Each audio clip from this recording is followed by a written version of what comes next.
Okay, if you're like me, and you think you can rebuild the actuator using a dormant part, watch this.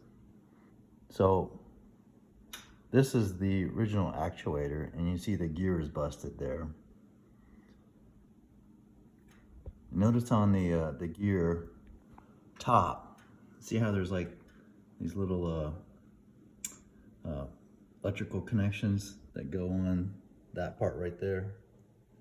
So here's the dormant part. It's much simpler. Notice it doesn't have, I'm trying to hold it steady here. So you notice their gear, it doesn't have the little electrical connectors. It's a real simple part. And this gear right here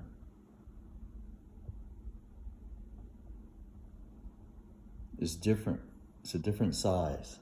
You can't use that to replace this busted one over here.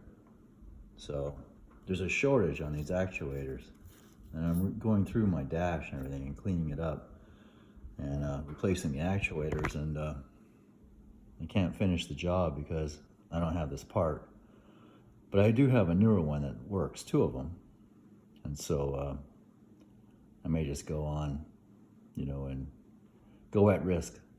So if you're trying to do what I was thinking about doing and using a dormant part for $15 to rebuild your OEM actuator, you can't do it.